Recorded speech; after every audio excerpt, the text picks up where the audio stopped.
Okay everybody, today we're going to be taking a look at the JJRC H74. It's one of those, gesture controlled obstacle avoidance type little deals. Now, but this isn't one of those ones that fly by itself. This is one that it just has the obstacle avoidance, and then if it's going toward the wall, it'll pull back from the wall, but you still have to steer it around in space. It's not going to just fly by itself like those other ones where they spin around and find the wall all by themselves and all that. This is just for flying around, and then if it's going to crash into the wall, it'll stop. So it's a little bit different. And it has this it has a remote control, altitude hold, drop to take off, the rotate, the flips, and then you can shake it to take off, or you can do the toss and go and all that stuff. But I'm not going to do that in the house. I'll wait till I get outside to try that. But there it is. There is the box. Let's get it out of the box and check it out. Here it is out of the box. You get the quadcopter itself, and that's it right there. It's real nice, actually. It's a nice little build. You're never going to need the spare props they give you. Okay, so you can forget that. You'll never need those. With this cage on here, you'll never break a prop on this thing. The battery goes in here in the bottom. Let's see, right there. You open that up to put the battery in. But it had that little dastardly screw in there, but I got rid of that thing. Here's the battery. It is a 300 milliamp hour right there. So you should be able to at least get 5 minutes out of there. It comes with a little charger. Got a kid screaming next door. Here's the spare props you're never going to need. Here's the transmitter. And the transmitter's all laid out for you real nice. Headless mode, rates, flips. And then there's the switch you hit to turn on the obstacle avoidance. Because you don't need to if you don't want to. And then here's the trim buttons right here.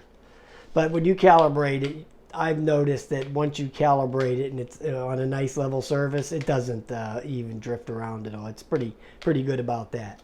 So that's all there is to that. And then the batteries go in the back here, and it takes 3 AAA batteries, which I removed the dastardly screw out of there also. You see, that's gone too. See you later, gonzo. Okay, so I'm going to take it up in here and let you see how the obstacle avoidance works. All right, let's take off.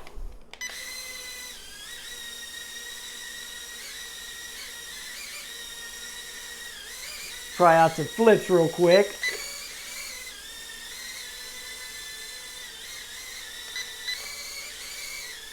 Flips work great.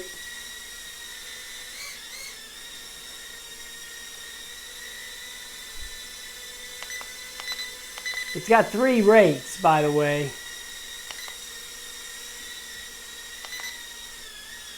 This is the second rate here. So it'll fly around in here, no problem with that.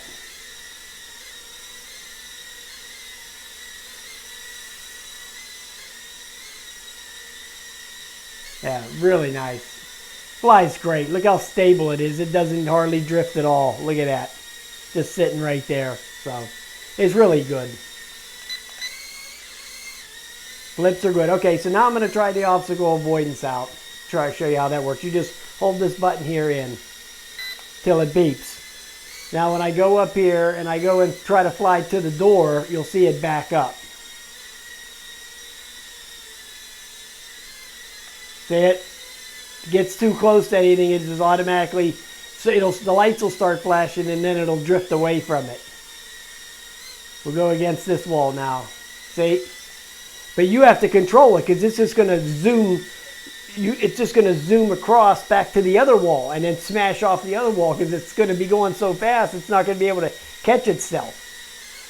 So it's going to try to crash into this wall and it's going to stop. There it is. But I stopped it right there. See that? So that's how that works. It's not an automatic type deal.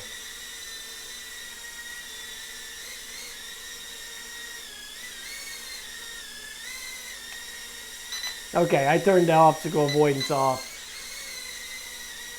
All right. So we'll get it outside and fly it.